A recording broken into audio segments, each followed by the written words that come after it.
Hi, everybody.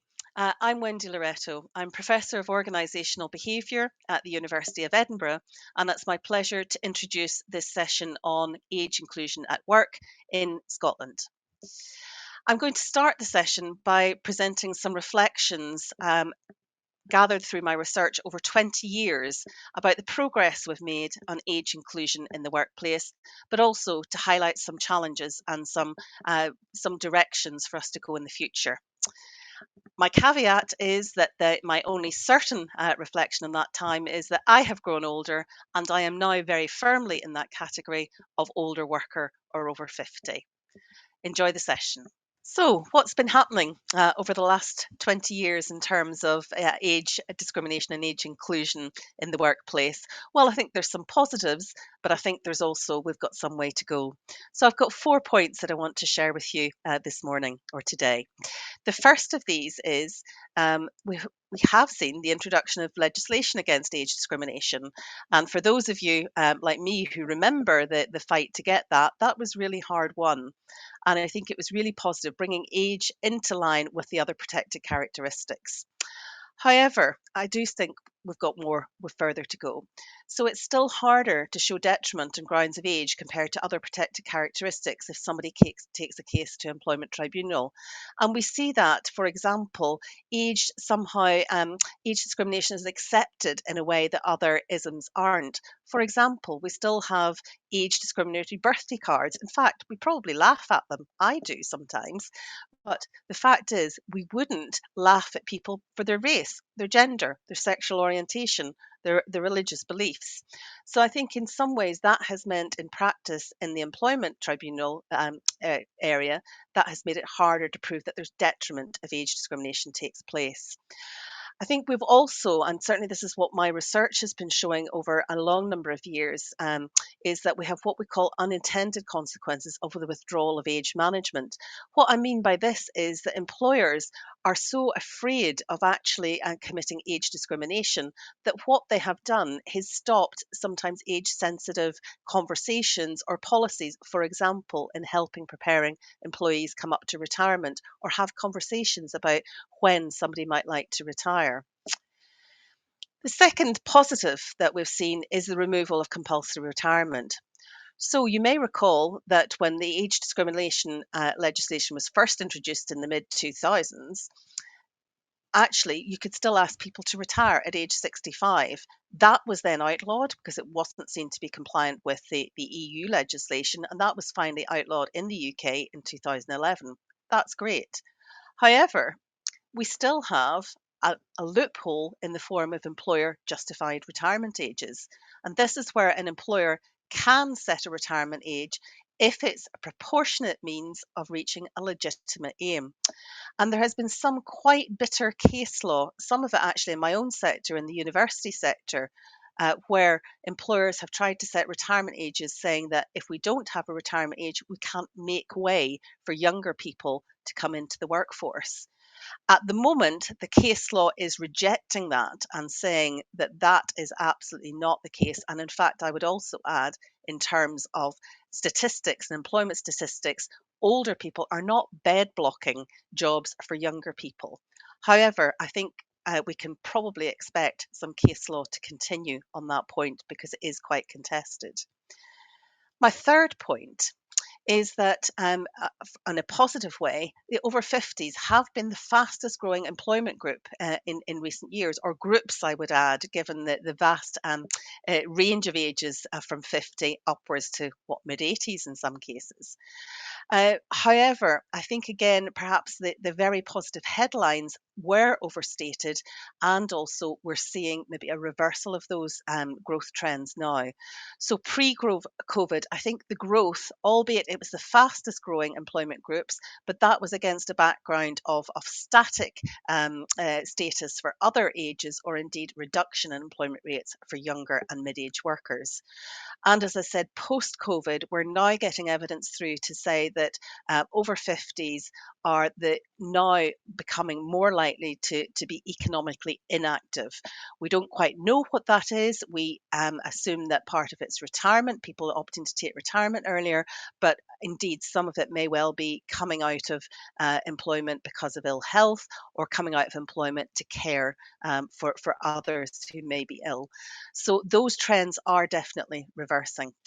I think the other caveat I would offer here, that even though overall the growth on over 50s had been good, what we saw was very uneven growth across occupations, sectors, etc. And my own research here was pointing to quite a worrying trend, where those that could leave employment because they were financially able to retire early were still doing so. Those that were still staying in employment and therefore contributing to those growth were often those who had no choice. So they were in employment because they could not afford to retire, very often women in low skilled and low paid jobs. So again, while there are pluses in the overall headlines, I think we have to realise that we've got further to go in terms of equity within the older age groups.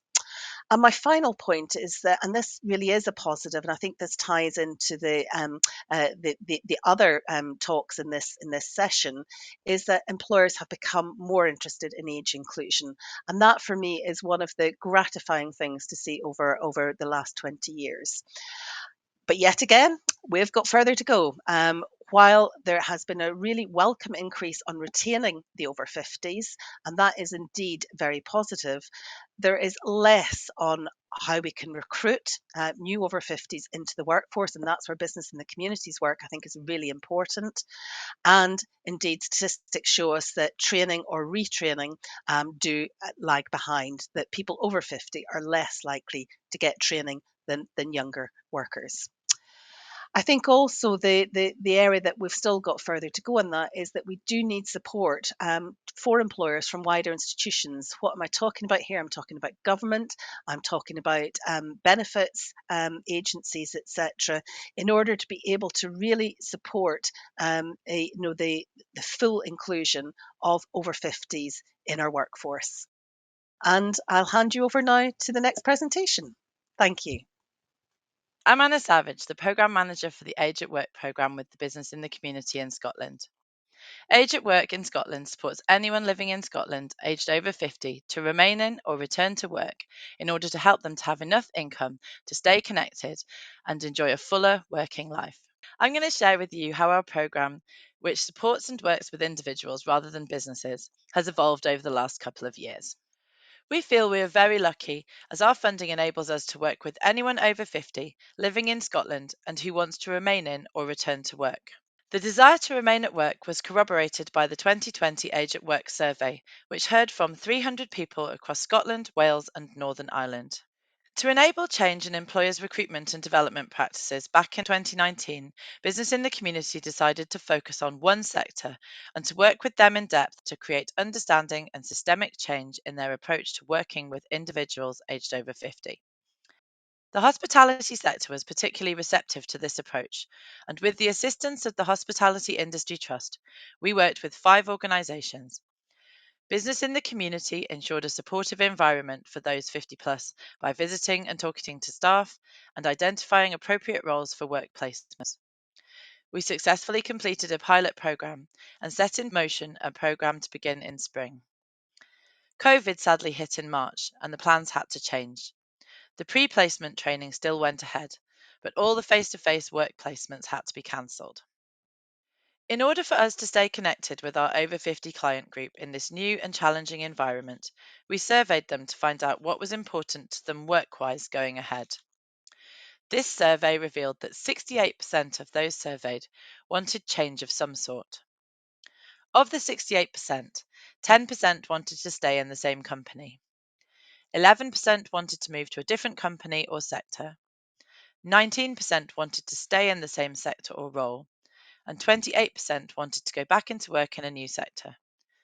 These survey responses, the global pandemic and the lack of government support for individuals over 50 at the time, all helped to shape the design of our online offer for Still Ready for Work. COVID's arrival took all our services online out of necessity, and our employability workshops and job club are all delivered using Zoom. One of the surprising positives of COVID on this project is that it's enabled our workshops to become a national employability support programme in Scotland. However, as you can see from the map on the slide, we still have more work to do to spread the word over the next couple of years. When the program initially moved online, our clients were targeted primarily through Facebook advertising. Over the last year, we've continued to advertise on Facebook, but shifted our focus to building strong partnerships with referral organisations and job centres right across Scotland. Most of our clients now come to us as referrals by work coaches from the DWP. These changes have been reflected in our client group, and we're now working more with clients who are facing multiple barriers, further removed from the workforce, and who need our support for longer periods. From the start of the online workshops in November 2020, we've supported 124 people through Still Ready for Work. 40% were male and 60% were female. Our participants are mostly in the later 50s and they want to work for another 5 to 10 years. We've supported clients making transitions of all sorts, facing redundancy, returning to work after long gaps, clients needing to upskill and return to education, as well as people looking for increased flexibility and better paid roles. Moving our program online quickly highlighted that digital poverty is a real problem for many of our clients. The lack of devices, internet connection, and lack of basic digital skills and confidence to use a device are real barriers to joining both our workshops and the modern workforce today. In the last year, we successfully applied to Connecting Scotland for 35 Chromebooks and MiFi packages. These devices have enabled 35 digitally excluded clients to participate in our workshops and to attend our weekly online job club. As well as getting these clients devices, if we identify that they need more support, we refer them to ClickSilver, another of Business in the Community's services that helps individuals to gain basic digital skills and confidence. We run 5 workshops and 2 practical skills sessions each time we run our program. Over the last 2 years, we've run it over 13 times. Our Still Ready for Work employability workshops cover skills assessment, how to search for a job in a digital society, how to stay confident and resilient while searching for work, CV creation, and how to impress at interview. Assess Your Skills is one of the most important sessions that we offer, as in spite of the fact that all our clients are over 50 and lead busy lives, they often really struggle to identify and articulate the skills they do have. We support our clients to recognise and value their skills and point out if their skills are transferable. And we also signpost them to free online courses to help them upskill quickly if necessary. Our second workshop is Job Searching in a Digital Society. The world of work has changed beyond all recognition. When I graduated from university back in 1999, I got my first 2 jobs from the job pages in the Scotsman newspaper. And this is already no longer really a thing. Many of our clients have never had to apply for a job before. They've got all their previous roles through word of mouth. Almost all jobs at all levels are advertised online now, and even many entry-level jobs require candidates to pass a raft of online assessments before companies will even offer them a face-to-face interview. We support our clients with online applications and teach them where to search for jobs effectively online, as well as how best to apply for them. Our third workshop is how to remain confident and resilient on your job search. Job searching is tough at the best of times.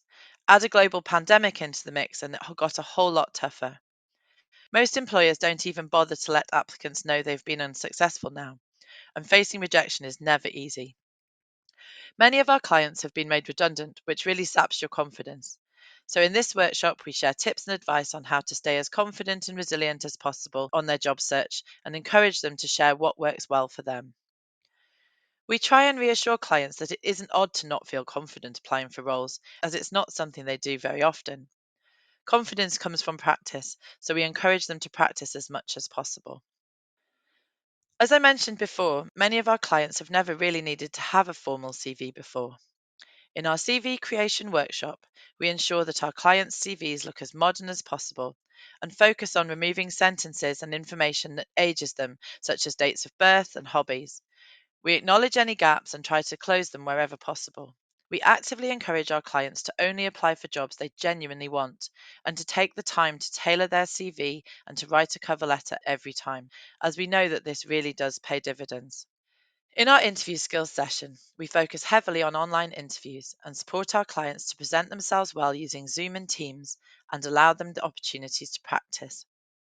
We encourage clients to research the companies they wish to work for thoroughly and give them lots of tips and pointers to help them to prepare for their interviews and present themselves in the best light. We also offer 2 hours of practical skills support where we work with clients on whatever they need, be that CV building, LinkedIn, or interview practice, and we encourage them to attend our job club to build their confidence. At the start of the pandemic, the most popular online workshops were job searching, CV creation, and how to impress at interview. More recently, confidence and resilience has become one of the most popular topics. 91% of the clients surveyed so far would recommend the Still Ready for Work programme to others.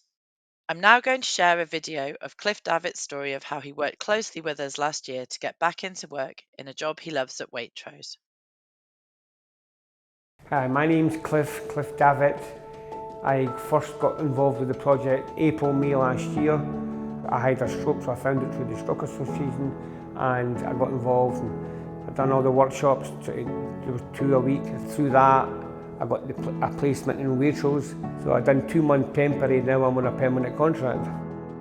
My wife died, it'll be 6 years in October this year. So I've been, before she was obviously ill with cancer, and then after that I've been off quite a while.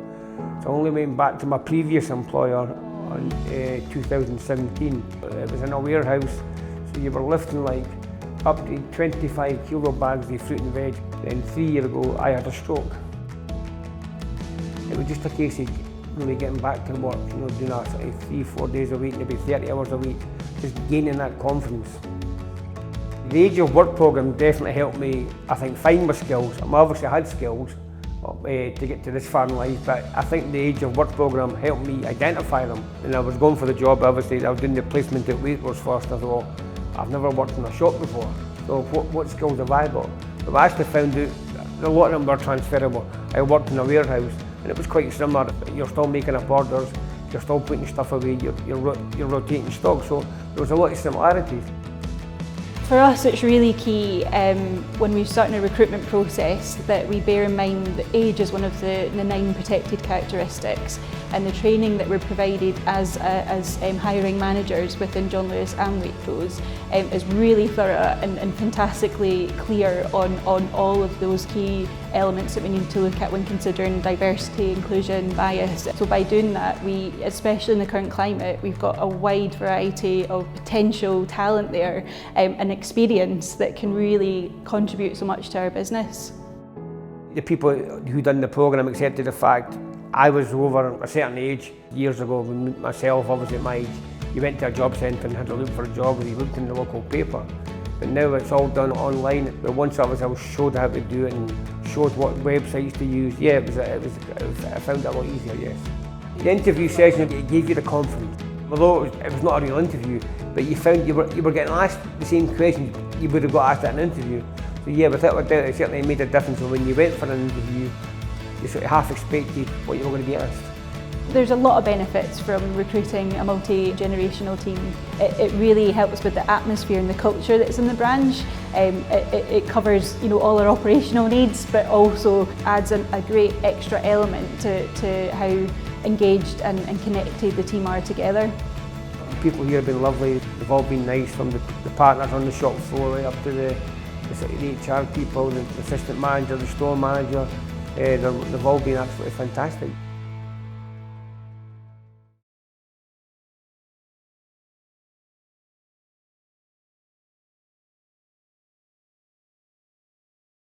As you've seen in the video, Cliff was one of the attendees I mentioned earlier, who was facing multiple barriers and who needed more intensive support. This new group led us to set up a weekly online coffee and job club in the spring of 2021. Job Club aims to reduce some of the social isolation and stigma experienced by unemployed older workers, helping to build their confidence in using computers through practice, and aims to create a community of peer-led support to help keep clients motivated on their job search. Over the last 2 years, 124 people have entered our programme. We have a positive employability rate, and 40% of our clients are now employed after 6 months who were not previously. One of the most positive benefits of the programme has been noticing that our clients' confidence has increased across the board. The post-programme survey supports this, as 74% of workshop attendees either agree or strongly agree that they felt more confident to make decisions after participating in our programme. I'm going to finish today by repeating the results from our most recent survey that revealed that individuals aged 50 plus, either unemployed or employed, are receptive to change, interested in other roles and sectors, and appreciate receiving support for their health and well-being in addition to support for their working life. We would love Scottish businesses to embrace this message and to ensure that they reduce ageist recruitment practices and language wherever possible, and continue to support the career development of people aged over 50 and work hard to ensure the last 20 years of work are just as welcoming for older workers as their former years. As we saw in the Waitrose video, employing multi-generational teams makes good business sense, increasing company loyalty, flexibility, and building stronger teams. If anyone watching this presentation works for referral agencies, please do tell anyone over 50 about our programme, as we'd love to help as many people over the next 2 years. The threat of COVID seems to be receding now, and we're keen to offer clients both insights and work placements in a wide variety of sectors. Please do contact us if your business would be interested in offering us work placement opportunities. We're open to all sectors and look forward to hearing from you.